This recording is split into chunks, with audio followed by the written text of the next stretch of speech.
السلام عليكم ورحمة الله وبركاته. الحمد لله نحمده ونستعينه ونستغفره ونؤمن به نتوكل عليه ونعوذ بالله من شرور أنفسنا ومن سيئات أعمالنا. من يهده الله فلا مضل له ومن يضلل فلا هادي له ونشهد أن لا إله إلا الله وحده لا شريك له ونشهد أن محمدا عبده ورسوله. أما بعد فقد قال الله تبارك وتعالى في القرآن المجيد بعد أعوذ بالله من الشيطان الرجيم بسم الله الرحمن الرحيم وأنا لكم ناصح أمين. وقال نبينا محمد المصطفى رسول الله صلى الله عليه وسلم إن الدين النصيحة إن الدين النصيحة لمن يا رسول الله؟ لله وكتابه ونبيه وأئمة المؤمنين وعامتهم أو كما قال عليه الصلاة والسلام. கண்ணியத்திற்கும் மதிப்பிற்குரிய அல்லாஹ்வின் நல்லடியார்களே, என்று இந்த உலகில் மனிதன் பிறக்குகின்றானோ அன்றே அவனுடைய மரண தேதியும் நிச்சயிக்கப்பட்டு விடுகின்றது.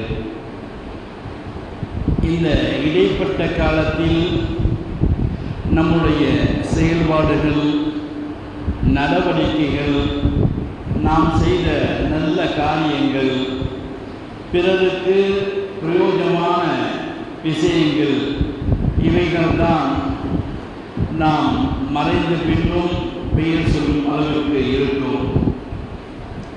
இப்பொழுது நமது ஊரை பார்த்தோம் என்று சொன்னால், சமீப காலமாக ஒரு 100 வருட காலத்தில்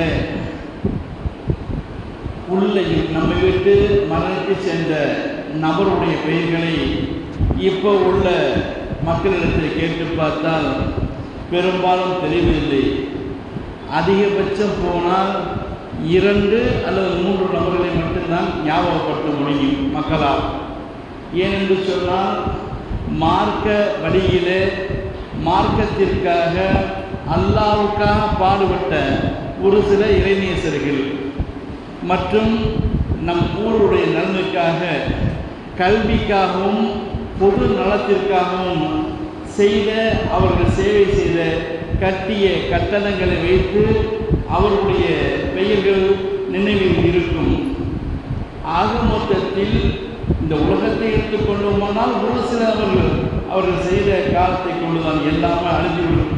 அல்ஹம்துலில்லாஹ், இதுதான் மனிதனுடைய வாழ்க்கை. ஒரு முறை நபிகள் நாயகம் முஹம்மது முஸ்தபா ரசூலுல்லாஹி ஸல்லல்லாஹு அலைஹி வஸல்லம் சஹாபாக்களிடத்தில் சொன்னார்கள், இன்ன தீன அந்நஸீஹா, இன்ன தீன அந்நஸீஹா, இன்ன தீன அந்நஸீஹா. 3 முறை சொன்னார்கள். நசீஹத் என்று சொன்னால் நாம் கேள்விப்பட்டிருப்போம். நசீஹத் என்று சொன்னால் உபதேசத்துக்கு சொல்லுவாங்க. இது ஒரு வகையான கருத்து. நசீஹத் என்று சொன்னால் அடுத்தவருடைய நலனை நாடக்கூடிய, இராதத்துல் கைரி இலதை, பிறருக்கு செய்யக்கூடிய உதவிகளையே நசீஹத் என்று அரபிகள் சொல்வார்கள். அப்போ கேட்குறாங்க, யாரோ சொல்லலாம், நிச்சயமாக இஸ்லாம் மார்க்கம் என்பது பிற நலனிலே அக்கறை செய்யக்கூடிய ஒன்று. லிமன், யாருக்காக நலன் நாடணும்? சொல்கிறாங்க, லில்லாஹி, அல்லாஹ்வுக்காகவும், வலில் கிதாபி, அல்லாஹ்வுடைய வேதத்துக்கும், வ நபிஹி, அல்லாஹ்வுடைய நபியிற்கும், வ ஐமத்துல் முஃமினீன், ஆட்சியாளர்களுக்கும், வ ஆமத்திஹி, பொதுமக்களுக்கும் நலனை நாட வேண்டும் என்று நபிகள் நாயகம் ஸல்லல்லாஹு அலைஹி வஸல்லம் சொல்கிறாங்க, இந்த அல்லாஹ்விற்கு, வேதத்திற்கு, நபிக்கு, ஆட்சியாளருக்கு போன்றோம் பொது மக்களுக்கு நலன் நாடக்கூடிய ஒன்றை மட்டும் இன்ஷா அல்லாஹ் இந்த ஜும்மாவின் மாதமாக, ஏன்னா மார்க்கம்னா அதுதான் சொல்கிறாங்க. சொல்லலாம் பொதுமக்களுக்கு நலன் நாடலாம் அப்படின்னா என்ன நாடலாம், என்னத்தை நம்ம நல்லது செய்யணும்னு கேட்டால், இப்னு ஹஜர் அஸ்கலானி ரஹ்மத்துல்லாஹி அலைஹி மிகப்பெரிய தஃப்சீருடைய விரிவுரையாளர், அவங்கள்ட்ட கேட்குறாங்க, இந்த மாதிரி பிறந்தனால நசீகத்தில் சொல்கிறாங்க, நல்லா குர்ஆன் சொல்கிறாங்க, இதுக்கு என்ன விளக்கம்? தஃப்சீரில் கேட்கும்போது சொல்கிறாங்க, மக்கள் மீது அன்பு செலுத்துவது, மக்களுக்கு எது தேவையோ அதை செய்து கொடுப்பது, மக்களுக்கு எது நோவினை தருமோ, தொந்தரவு தருமோ, இடையூறாக இருக்குமோ அவைகளை நீக்குவது, இவைதான் நசீகத்துக்கு சொல்லித் தர்றாங்க. அன்பு செலுத்துறதுன்னா என்ன சொல்லு, எப்பா உன் மேலே நான் அன்பு செலுத்துறேன் சொல்லிட்டு கொடுக்க அன்பு இல்லை. அன்பு என்று சொன்னால் கிருபை காட்டுவது, அன்பு என்று சொன்னால் இரக்கம் காட்டுவது. உன்னை விட ஒரு ஆள் வர்றாங்க, நீ பார்த்துருக்கீங்க, வசதி படைத்த வரவேற்கும்போது ஒரு மாதிரி வரவேற்பாங்க. ஒரு இல்லாத ஏழைப்பால மக்கள் வந்தாங்க, ஒரு இடங்களுக்கு உட்கார்ந்துருக்கு சபையில், ஒரு ஆள் பணக்காரன் வந்து வாங்க ஹாஜி இன்னும் உட்கார்ந்து சொல்லுவாங்க. அதே ஒரு ஏழை இருந்தால் ஆனால் உட்கார்றான் நமக்கு என்ன இருக்குது அப்படின்னு சொல்லுவாங்க. இப்படி இருக்கக்கூடாது. பிறர் மீது அன்பு செலுத்தினால் ஏழை பணக்காரர் சரிசமமாக நடத்தணும். அடுத்ததாக சொன்னது, பிறருக்கு எது தேவைப்படுதோ அதை செய்து கொடுத்தது. இன்றைக்கி காலம் யோசிக்கிறோங்க, ஆதார் கார்டு கரெக்ஷன் பண்ணுறோம், அந்த தேவை மக்களுக்கு இருக்குது, தெரியாமல் இருக்காங்க. அதாவது தெரியாதவங்க செஞ்சு கொடுக்கணும். ரேஷன் கார்டு பிரச்சனை பேர் மாற்றுறதோ அல்லது ரேஷன் கார்டை மாற்றி வர்றதுக்கோ தேவைகள் இருக்குது. இது 3 விஷயங்கள். இப்படி சின்ன சின்ன விஷயங்கள் மக்களுக்கு எது தெரியாமல் இருக்காங்களோ அந்த விஷயத்தை செஞ்சு கொடுக்குது.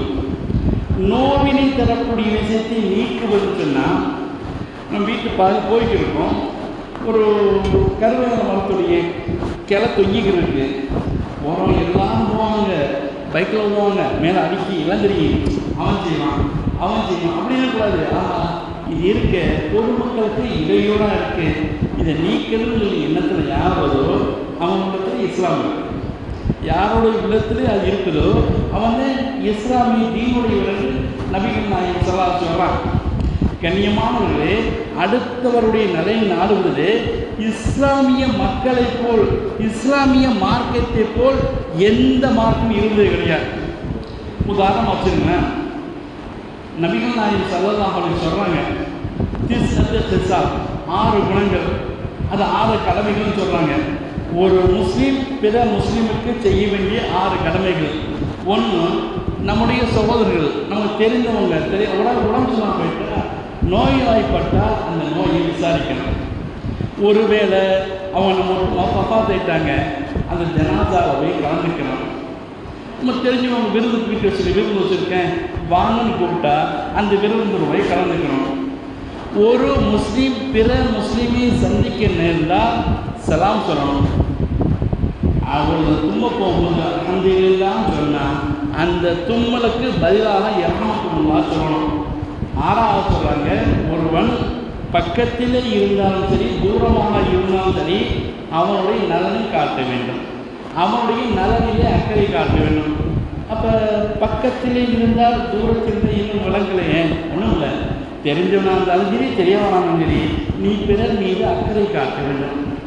கண்ணியமான அல்லாஹ்வுடைய நடிகாரில் இன்னைக்கு பார்த்தீங்கன்னா ரோட்டில் போயிட்டு இருக்கோம், தெரிஞ்சவனாக்கும் சலாம்னு சொல்கிறாங்க, ஒரு தொப்பி போட்டு போனாங்க சலாம் அலைக்கும்தா இல்லை சலாம் அலைக்கும்னு போகிறாங்க.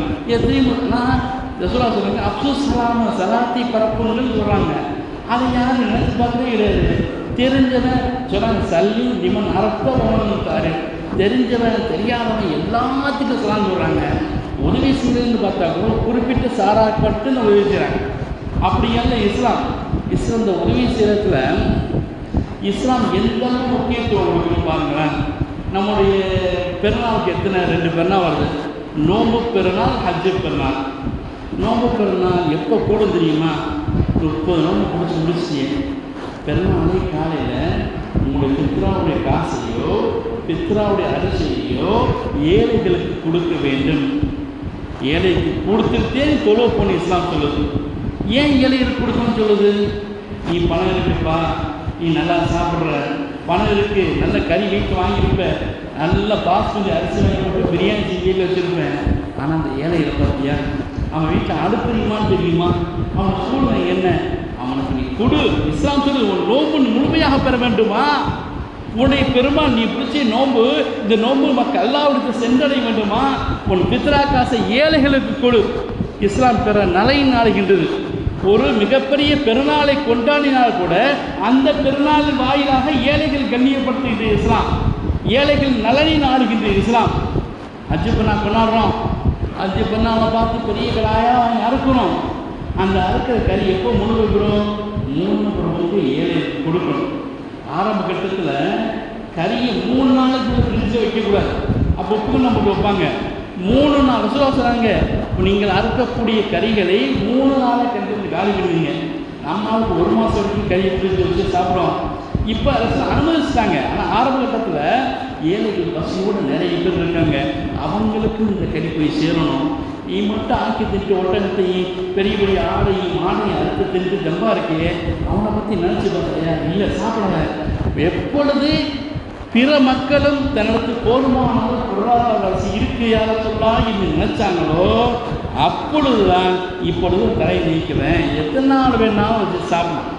அப்போ இந்த குர்பானியுடைய விஷயத்திலையும் ஹஜ்ஜு பெருநாளுடைய விஷயத்திலையும் பிற நலனிலே, பிற முஸ்லீம்களுடைய நலனிலே அக்கறை செலுத்தக்கூடிய மார்க்கம் இஸ்லாம் தான். நம்ம நினச்ச பக்கம் எவ்வளோ பெரிய விஷயம், பசிச்சிருக்கே ஏழைகளுக்கு கொடுக்குதுன்னா, உலகத்தில் பசி பட்டினி மாதிரி கொடுமையான நோயே கிடையாது. ஒரு குறிப்பு சொல்கிறாங்க, இன்னைக்கு போர் நடக்க பல போர்கள், இந்த போரிலே இறக்கக்கூடிய மக்களை விட பசி பட்டினியால் வருந்தோறும் இறக்கக்கூடிய மக்கள் தான் அதிகம் சொல்கிறாங்க.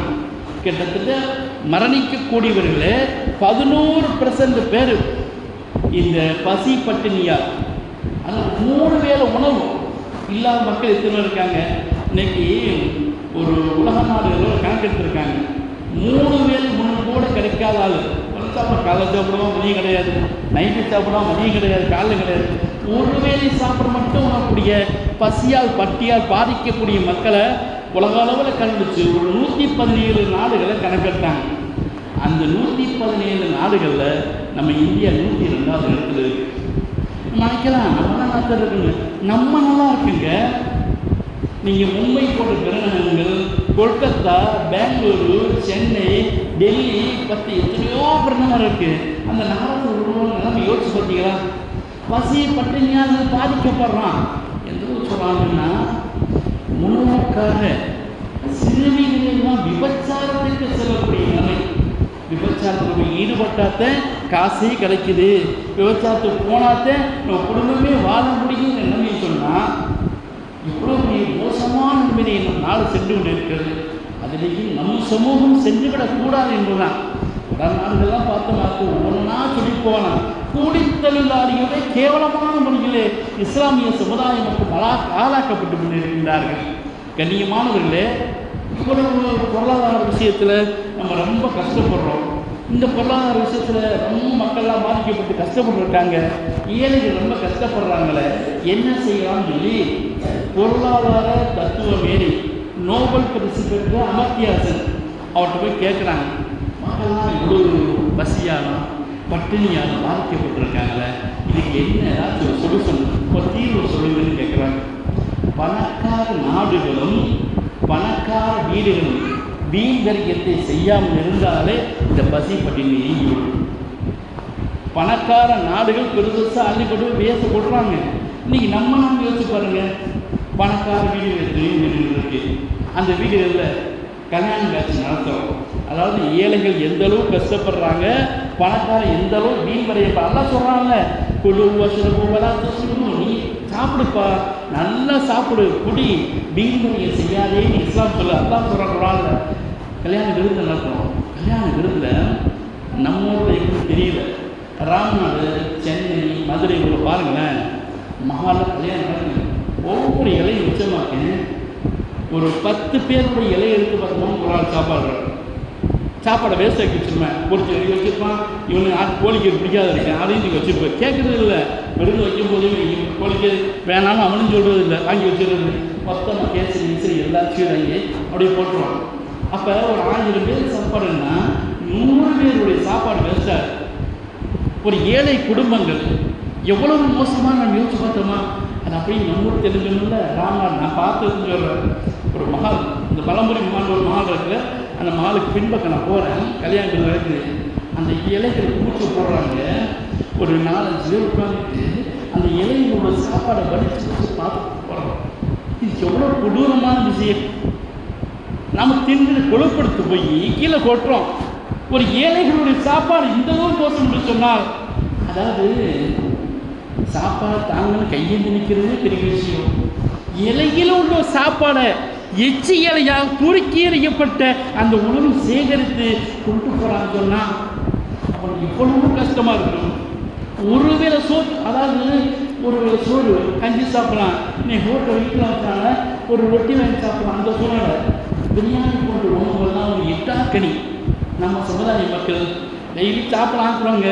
ஒரு 10 பேருக்கு சாப்பாடு செய்யணும்னா 15 கேட்குறது. பத்தலையா கீழே நீ போடுறது மேலே கொட்டிடும். ரோட்டில் கூட நீ கேட்டு நாய் நீங்க கொட்டி பார்க்குறது. கண்ணியமானவர்களே, அல்லாஹ்வுடைய ரிஸ்க்கு. இந்த சாப்பாடுகளை வரக்கூடிய ஏழைகளுக்கு நீ கொடுத்தியலாக்க கொடுத்தவங்க வயிறு மட்டும் இல்லையாங்க, அவங்க துவா செய்வாங்க. அந்த துவாக்கள் தான் நமக்கு மேலானது. இவ்வளவு மோசமான நிலைக்கு இருக்குது. இந்த நிலையை அமைச்சர் சொல்றாப்புல, பணக்கார நாடுகளும் பணக்கார வீடுகளும் தான் வீர்வி வைத்து செய்யாமல் இருந்தாலே இந்த உலகத்திலே பசிப்பட்டு நீங்கிவிடும். சொன்ன மும்பையில் விபச்சாரத்தை பெண்கள் தள்ளப்படுகின்றார்கள். சிறுமிகள் எல்லாம் எத்தனையோ ஏழைகள் மாற்று மதத்திற்கு பசியின் காரணமாக மாற்று மதத்தில் மாறக்கூடிய ஒரு மோசமான சூழ்நிலைக்கு வந்து கொண்டிருக்கிறது. சொல்றாங்கல்ல, அது பசுரிய காதல் குப்புற வறுமை காப்புறாக போகக்கூடிய சூழ்நிலை ஏற்படுத்திடும். வறுமை ஓரளவு பட்டினியாக இருக்காங்க. நீங்கள் பட்டினியாக இருக்கே, ஒரு நாள் இருக்கலாம், 2 நாள் இருக்கலாம், தண்ணி வச்சுக்கலாம். 10 நாள் 10 நாள் பட்டினா என்னத்துக்கு ஆகும்? ஒரு நபரோட இறைநேச சமூகத்தில் வாழ்க்கையில் சொல்கிறாங்க, நான் போய் ஜக்காத்துக்கு சதக்காவை கொடுக்கணும். இது யாருக்கு கொடுக்க தேவையான அப்படின்னு கேட்குறாங்க. ஒரு குறிப்பிட்டு ஒரு வீட்டுக்கு போகும். அந்த வீட்டு வாசல்லேருந்து ஒரு வெளியே வருவார். அவர் எப்படி இருக்கான்னு பார்க்காத, டிப்டாப்பாக வெளியே சொல்லணும் இருந்தால் பார்க்காத.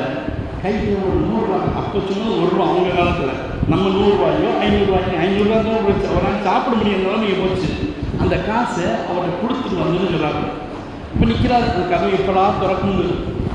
உள்ள திறந்து ஒரு பைஜாமா போட்டு நீட்டாக அவரால் இறங்கி வர்றாரு.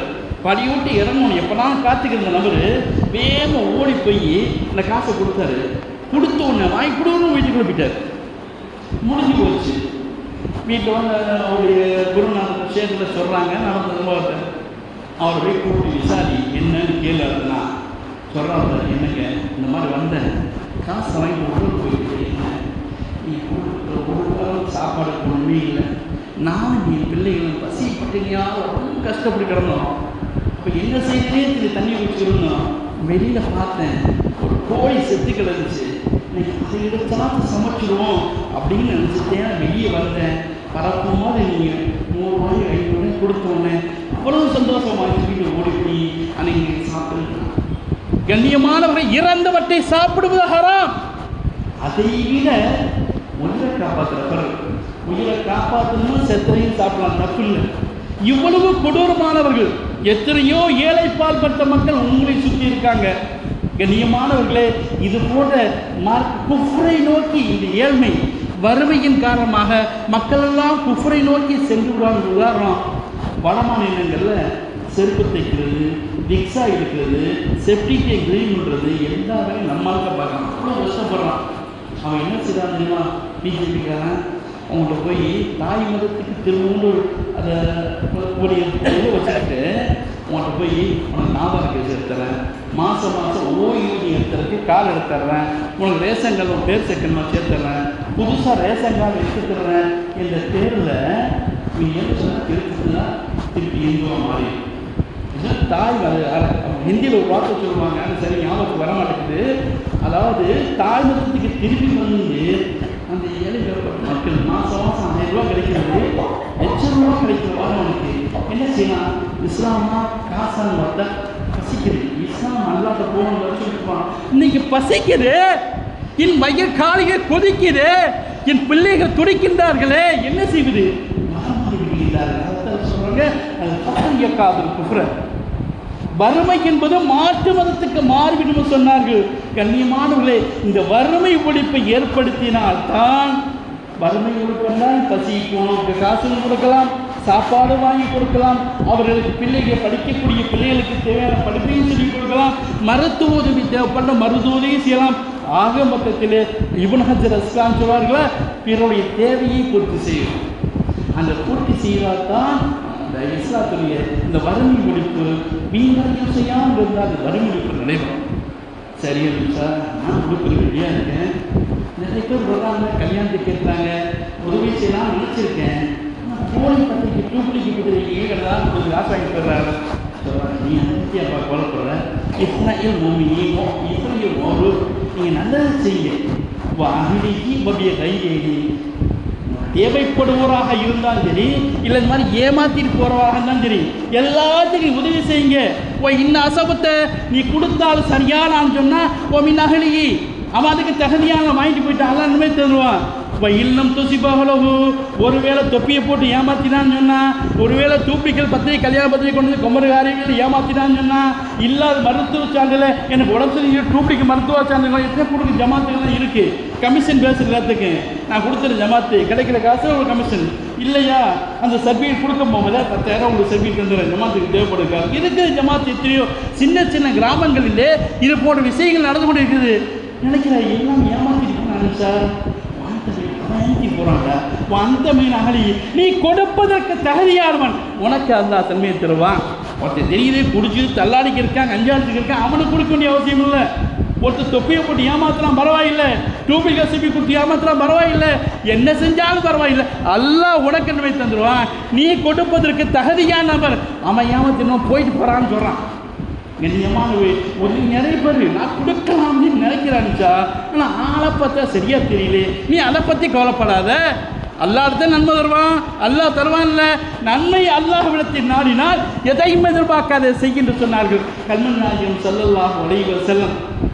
நீங்கள் ரமலானுடைய காலம் நெருங்கின்ற போது இன்னொரு 8 நாள் ரமலான் வந்துடும். நம் நன்மையை அறுவடை செய்யக்கூடிய தகுதியான காலம் இந்த ரமலானுடைய காலம். எல்லாருமே நன்மையை அதிகமாக தேவைப்படாத இருக்கும்.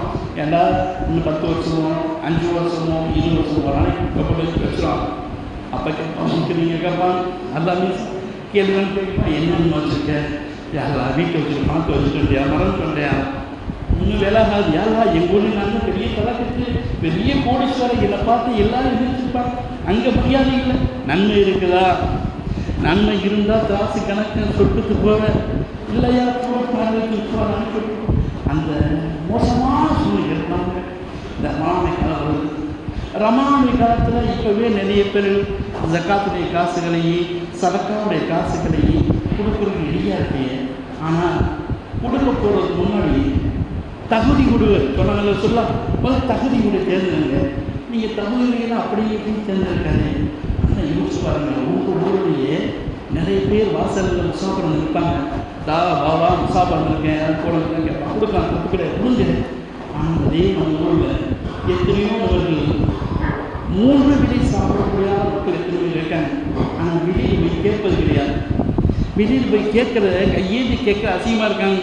அவன் வேலைக்கு போனால் தான் காசு, இல்லை காசு இல்லை, ஒரு 4 நாள் உடச்சுலாம் முடிச்சுங்களேன். அந்த குடும்பம் பசி பண்ணுறாங்க, குடும்பம் சாப்பிட்றாங்க. அவங்களும் நோய் பிடிக்க தக்கத்தான இருப்பாங்க. அந்த நோய் பிடிப்பதற்கு நம்மளாம் ஆட்டுக்கறி, மாட்டுக்கறி, சீலாங்க, பாவல் மீன், இறால், கனவா என்னென்ன இருக்குதோ எல்லாத்தையும் விதமாக 30 நாளைக்கு அந்த பேர் சாப்பிட்ற டேஸ்ட்டு தனி.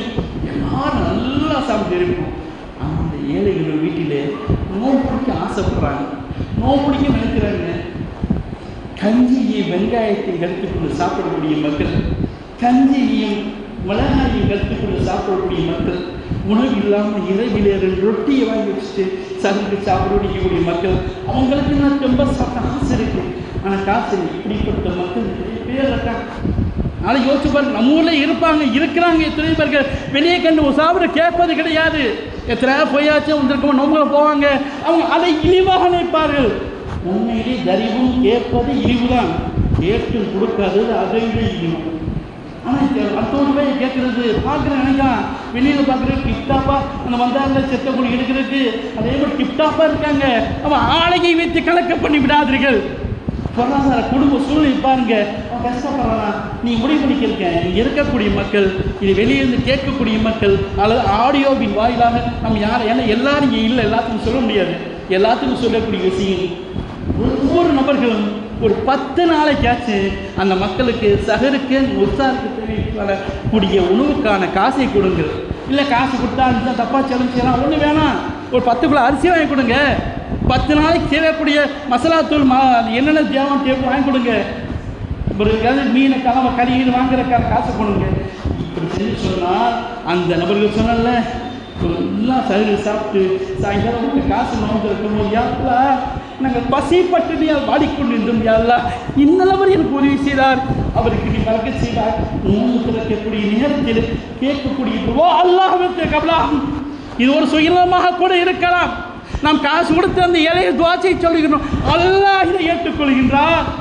அந்த ஏழையை கையெழுந்து கேட்பாங்க, யாருலா நான் பசிப்பட்டுனே இருந்தேன், யாருலா எனக்கு உணவு தந்தாங்க, யாருலா அவங்க நீங்கள் கேட்கக்கூடிய துவாவை விட ஒரு ஏழைகள் வரக்கூடிய துவாவை விட வரக்கூடிய பிரார்த்தனை அல்லாஹ் அங்கீகரிப்பாங்க. கண்ணியமானவர்களே, இப்படி ஒவ்வொரு செல்வந்தர்களும் நினைக்கலாம், அனிஷா நீங்கள் பொருளை நிறைய செய்யலாம் தோணுது, காசு நானே கஷ்டப்படுறேன், ஒன்றுமில்லை. உங்கள் பாக்கியில் 10 ரூபா இருந்தாக்கில் 1 ரூபா உனக்கு ஏழைக்கு தர்மத்தை, ஒரு 100 ரூபா இருக்கா ஒரு 10 ரூபாயை கொடுக்கறதுக்கு முயற்சி செய்யுங்க. இல்லை ஒரு 1000 ரூபாய் இருக்கா ஒரு ஏழைகளுக்கு உணவு வாங்கி கொடுங்க. ஒருவேளை இஃப்தாருக்கு தேவையான வலையை வாங்கி கொடுங்க. குறைஞ்ச வச்சோம் நிறைய செய்ய தேவையில்லை. தர்மம் என்பது அல்லாஹ் கொடுக்கக்கூடிய நன்மை சொல்லலை. 1க்கு 10ஆகும் 100ஆகும் 700 மடங்கு அள்ளித்தரக்கூடிய அல்லாஹ். அந்த அல்லாவுடைய ரசானை என்றைக்குமே குறையாது. உங்கள் உள்ளம் தெரியும், உங்களுக்கு எண்ணம் தெரியும். நீங்கள் நோந்திருக்கு 10 வடையை வாங்கி 60 ரூபாய்க்கு கொடுத்தியாக்கு அந்த வடை உங்களுக்காக சொர்க்கத்தை வந்து நிற்கும். யாரெல்லாம் இவன் தான் எனக்கு பிரார்த்தனை செஞ்சான், எனக்காக நோந்திருக்க கொடுத்தான், இவன் சொர்க்கத்தை அனுப்பிடுறான். அந்த ஏழு பிரார்த்தனை நிற்கும். கண்ணியமானவர்களே, உங்களால் முடிந்த அளவு ஏழைகள் உதவி செய்யுங்க. அதுக்காக வீடு தேடி வந்தால் கொடுங்க, நான் இல்லைன்னு சொல்லலை. உங்கள் சொந்த பந்தத்தில் உள்ள ஏழைகள், உங்களுக்கு அக்கம்பத்தில் உள்ள ஏழைகள் கேட்டு வந்தாத்தே கொடுக்கணும் வச்சுறாரு, தேடி போய் கொடுங்க. தேடி போய் கொடுத்தால் அதற்கு நல்லா நிலை கொடுப்பான். இது முடிஞ்சிருச்சு. இன்னும் முடிஞ்சிட்டு பெருநாள் கொண்டாட போகிறோம். நாளைக்கு பெருநாள் விதமாக புள்ளிருக்கு 2000 ரூபாய்க்கு 3000 ரூபாய்க்கு என்னமோ புதுசு மிடி மேக்ஸி சுடிதார் மஜா கழிக்கணும் சொல்கிறாங்க. பையனுக்கு சூப்பராக கை ஒரு கைக்கு வாங்க போனால் 1000 ரூபாய் கலர் கை, அந்த அளவுக்கு எல்லாம் வாங்கி ரெடியாக இருக்கணும். அதே நம்ம ஏழை விட்டு பாருங்கள், பிள்ளைகளுக்கு வாங்கி கொடுக்க ஆசை பெட்ரோலுக்கு இருக்குன்னு வாங்க காசு. பெற்றவங்க இருக்க ட்ரெஸ்ஸை போட்டுக்குவாங்க. சின்ன குழந்தை கரெக்டாக அந்த வீட்டில் அந்த பிள்ளை பேரை சொல்லி அந்த பிள்ளைலாம் புதுசு கொடுத்தா எனக்கு எடுக்கலையா. நீங்கள் கண்ணியமானவர்களே, உங்களுக்கு எடுக்கக்கூடிய உங்களுக்கு பிள்ளைகளுக்கு இருக்கக்கூடிய ஆடைகளோடு சேர்த்து அக்கம் பக்கத்தில் கஷ்டப்படக்கூடிய ஏழைகளுக்கு நீங்கள் எடுத்துக் கொடுங்கள். உதவி என்பது இப்படித்தான் செய்யணும். தேடி போய் அந்த ட்ரெஸ்ஸு கொடுக்குறது, இந்த ட்ரெஸ்ஸு கொடுங்கன்னா உங்கள் அக்கா தங்கச்சி பிள்ளைகளோ உங்கள் மாமி மச்சிகளோ இல்லை சின்னம்மா பெரியம்மா நிறைய பேர் நம்ம சொந்த மக்கள் அந்த உறவினருக்கு கொடுக்குறது தான் ஃபஸ்ட்டு ப்ரிஃபரன்ஸு. உங்கள் ஏழைகள் நீ இங்கேருந்து ராமநாட்டில் உள்ள ஏழைகளுக்கு கொடுக்குறத விட உங்கள் ஊரில் உள்ள ஏழையை கொடுக்குறது சிரமம். எத்தனையோ மக்கள் பிறநாள் கொண்டாடுவது கூட வழி இல்லாமல் இருக்கின்றார்கள். இவர்கள் இடையில சொல்ல மாட்டேன், இந்த சகர் விருந்து கலாச்சாரம் இருக்குல்ல, சகர் விருந்து கலாச்சாரம் சென்னை மதுரை ஆற்று தங்கியிருக்காங்க. அவங்க தான் கொடுக்கும். இல்லை சாப்பிடக்கூட ரெடி கிடைக்காது. ஒரு சகர் விருந்து ஏற்பாடு செஞ்சு கொடுக்க நியாயம்.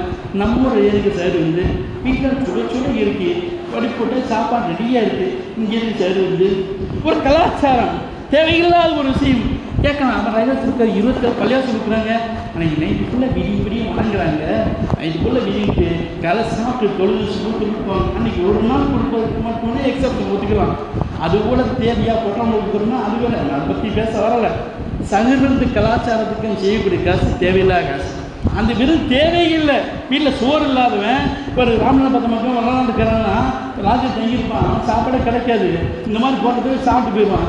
நமக்கு வீட்டையும் வச்சுட்டு அங்கேயும் வச்சுட்டு இங்கே பார்ட்டி ஃப்ரெண்ட்னா ஒரு ஜாலியாக ஒரு பார்ட்டியாக செலிப்ரேஷன் பண்ணுற காலத்து விருந்துங்கிற பேர். இது தேவையில்லாத ஒன்று. இது ஒழிக்கப்படக்கூடிய ஒன்று. அல்லாஹ்வுக்கு பிடிக்கிறது இல்லை. ஒரு புதுசாக செய்யக்கூடாது. மார்க்கத்துக்கு எது தேவையோ செய்யலாம். கண்டிப்பாக இது ரமலான் நன்மையை கொள்ளையடிக்கக்கூடிய மாதம். நிறைய பேச நினைச்சேன். ஏழைகளை கண்ணியப்படுத்துங்கள், ஏழைகளுக்கு உதவி செய்யுங்க.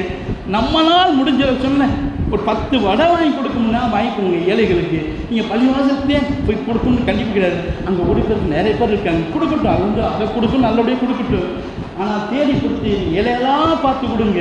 அந்த ஏழைகளின் பிரார்த்தனை கண்டிப்பாக உங்களையும் என்னையும் ஒரு நாள் சொர்க்கத்தில் ஏற்றும், சுவர்க்கம் செல்வோம். அந்த சுவனம் எண்ணத்தில் பிரதாசாக இருக்க வேண்டும் என்று இறைவனிடத்தில் பிரார்த்தித்து வாய்ப்பளித்த வல்ல ரஹ்மானுக்கு நன்றி கூறி விடைபெறுகின்றேன். வாசிர் தாவானா அல்ஹம்துலில்லாஹி ரப்பில் ஆலமீன். அஸ்ஸலாமு அலைக்கும் வரஹ்மத்துல்லாஹி வபரகாத்துஹு.